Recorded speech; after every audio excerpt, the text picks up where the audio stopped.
इस देश में कानून का राज है और नरेंद्र मोदी के रहते हुए कोई ऐसा नहीं कर सकता है देश में। जहां कानून का राज स्थापित रहता है वहां ऐसा कोई भी काम घटना नहीं होगा। जो ऐसा करेगा उसके लिए जेल है। जब गठबंधन से अलग होते हैं तो अपना राजनीतिक रंग लाने के लिए कुछ से कुछ अनाप शनाप बोलते रहते हैं, और जब गठबंधन में रहते हैं तो उनका जो सोच है वो अलग होता है। जो गठबंधन से अलग होते हैं तो उनका अपना अपना सोच है। लेकिन एक बात आप जान लीजिए, नरेंद्र मोदी ने पूरे विश्व का एक ऐसा प्रधानमंत्री है इस देश का कि इस देश में कोई भी गलत कार्य करेगा उसको बख्शा नहीं जाएगा। और इसमें यहाँ जो सामाजिक न्याय का परचम जो नरेंद्र मोदी जो लहराए हैं, विकास का जो दीप जलाया है, उसको किसी भी सूरत में कोई चाहेगा मिटाने के लिए वो मिट नहीं सकता है। आप देख ही रहे हैं विपक्ष का, वो जाति धर्म के लोगों पर ज़्यादा विश्वास रखते हैं, और नरेंद्र मोदी है जो जाति धर्म से ऊपर उठकर काम करते हैं। भारत का प्रधानमंत्री वैसे व्यक्ति नहीं है। भारत का प्रधानमंत्री बहुत अच्छा आदमी है। नहीं, ऐसे कुछ नहीं होगा।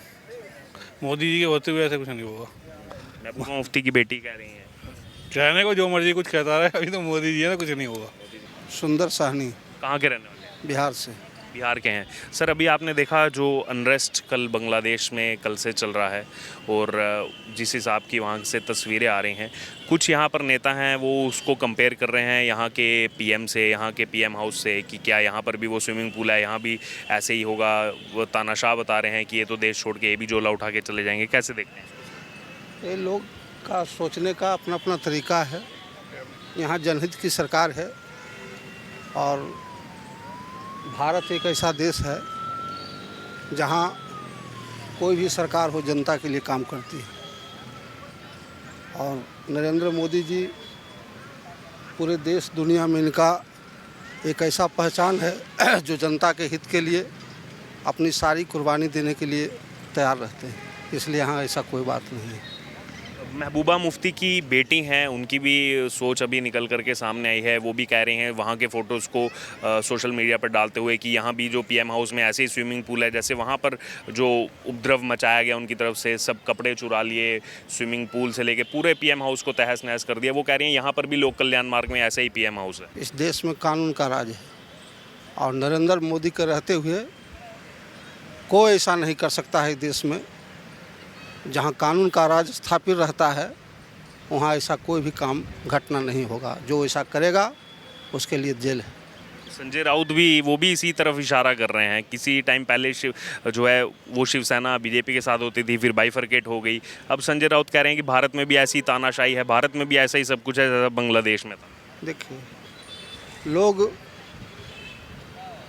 जब गठबंधन से अलग होते हैं तो अपना राजनीतिक रंग लाने के लिए कुछ से कुछ अनाप शनाप बोलते रहते हैं, और जब गठबंधन में रहते हैं तो उनका जो सोच है वो अलग होता है। जो गठबंधन से अलग होते हैं तो उनका अपना अपना सोच है। लेकिन एक बात आप जान लीजिए, नरेंद्र मोदी ने पूरे विश्व का एक ऐसा प्रधानमंत्री है इस देश का कि इस देश में कोई भी गलत कार्य करेगा उसको बख्शा नहीं जाएगा। और इसमें यहाँ जो सामाजिक न्याय का परचम जो नरेंद्र मोदी जो लहराए हैं, विकास का जो दीप जलाया है, उसको किसी भी सूरत में कोई चाहेगा मिटाने के लिए वो मिट नहीं सकता है। इन सब चीज़ों के बीच में एक सवाल आज इंटरनेशनल कम्युनिटी पर उठ रहा है, ह्यूमन राइट्स कमीशन पर उठ रहा है कि ठीक है, पॉलिटिकल विलिंग्स अलग अलग हो सकती हैं। आपकी शेख हसीना की पार्टी से नहीं बनती, जो क्या हुआ वो एक आपका अलग मैटर है। लेकिन हर बार, चाहे 1946 का डायरेक्ट एक्शन डे हो, चाहे 1971 में जब ईस्ट पाकिस्तान से बांग्लादेश बना तब हो, चाहे 2024, तीनों बार वहाँ पर हिंदू जो हैं उनको टारगेट किया गया है। वहाँ उनको कहीं जिंदा जलाने की खबरें आ रही हैं, कहीं मंदिरों को आग के हवाले किया जा रहा है, कहीं जो है हिंदू महिलाओं के साथ बलात्कार किया जा रहा है। वहाँ पर हमेशा से हिंदुओं को क्यों ऐसे एक्शन, मतलब ऐसे निशाना बनाया जाता है? देखिए, अपना अपना देश का, उस देश के लिए बारे में तो हम नहीं बोल सकते हैं, लेकिन भारत एक ऐसा देश है जिसमें सभी जात धर्म समभाव का ख्याल रखा जाता है। इसमें सभी जात धर्म सभी मजहब के लोगों को सम्मान दिया जाता है। और जो अलग देश है वहाँ पर हिंदुओं को प्रताड़ित किया जाता है, यह सही बात है, लेकिन ऐसा नहीं होना चाहिए। अगर वैसा होता है तो इसी कारण तनाव पैदा होता है। कहीं भी कोई देश में अगर किसी धर्म के लोगों को अपमानित किया जाएगा, प्रताड़ित किया जाएगा, तो वहाँ हिंसा उत्पन्न होगा।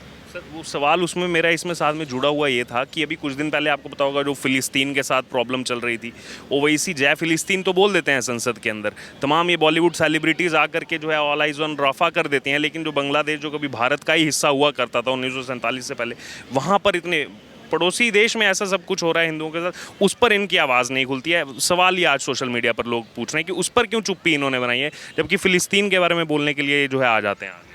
ऐसा नहीं है। नरेंद्र मोदी जब कहीं यूक्रेन में हमारा छात्र फंसा हुआ था, जब देखे चल रहा था, लड़ाई युद्ध चल रहा था, तो पुतिन जी को कह करके युद्ध रुकाया और भारत के बच्चे को पूछा गया उनसे कि भारत का बच्चा का पहचान क्या होगा, तो उन्होंने कहा था जिसके हाथ में तिरंगा होगा वही भारत का बच्चा होगा।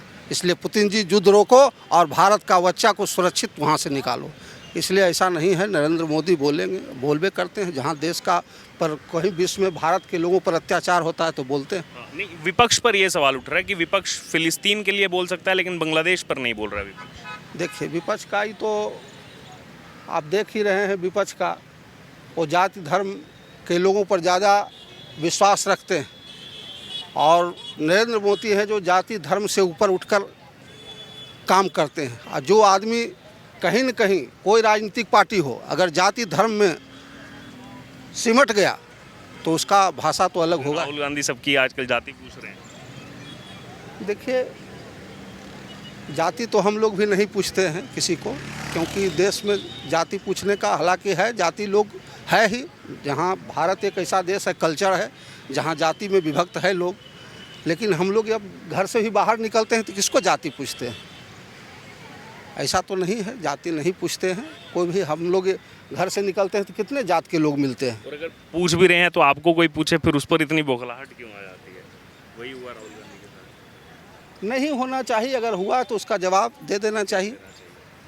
यही है। आपका क्या नाम हुआ सर? राजनीति प्रसाद, आप कहाँ से हैं? बिहार से। आप भी बिहार से हैं। बिहार की अगर बात करें तो किशनगंज है, बॉर्डर लगता है बांग्लादेश के साथ, और अभी ये जो घटना हुई है इसको कुछ ऐसे नेता हैं वो जोड़ करके देख रहे हैं कि भारत का पीएम भी तानाशाह है, वहाँ भी ऐसा ही था, वहाँ हो गया, यहाँ भी ऐसे ही जो है पीएम झोला उठा करके एक दिन भाग जाएगा। क्या नहीं, भारत का प्रधानमंत्री वैसे व्यक्ति नहीं है। भारत का प्रधानमंत्री बहुत अच्छे आदमी है। कहाँ से हैं? पिथौरागढ़। पिथौरागढ़। अच्छा, सभी साथ में आए हैं घूमने के लिए? बरेली से। आप बरेली से? जी। क्या नाम हुआ आपका? सत्यपाल शर्मा। अभी आप देख रहे हैं सर जो बांग्लादेश में अनरेस्ट चल रहा है, हाँ, वो गलत हो रहा है। तो बांग्लादेश में जो अनरेस्ट हुआ, ठीक है, पॉलिटिकल विलिंग सबकी अलग अलग हो सकती है। हाँ, नहीं, एक जो जनरल मैं सवाल पूछ रहा हूँ, पॉलिटिकल विलिंग सबकी अलग अलग हो सकती है, अलग अलग विचारधारा हो सकती है, लेकिन उसमें अब ये देखा जा रहा है कि जो 1946 में देखा गया, 71 में देखा गया कि हिंदूज़ को सेलेक्टिवली वहाँ टारगेट किया जा रहा है। इस पर क्या कहेंगे? क्या है ना कि आप तो जो कुछ कही सरकार कही, हमने तो 1947 का पता नहीं है क्या हुआ था क्या नहीं। अब जो सरकार कर रही है जो करना है, बस यही। और क्या? अच्छा, उसके अलावा जो वहाँ पर हुआ, बहुत से कुछ नेता हैं वो कह रहे हैं कि यहाँ का पीएम भी ऐसा है, यहाँ की भी तानाशाही है, यहाँ भी वो कह रहे हैं कि यहाँ भी ऐसा ही होगा आने वाले टाइम। नहीं, ऐसे कुछ नहीं होगा। मोदी जी के होते हुए ऐसे कुछ नहीं होगा। महबूबा मुफ्ती की बेटी कह रही हैं। कहने को जो मर्जी कुछ कहता रहे, अभी तो मोदी जी है ना, कुछ नहीं होगा।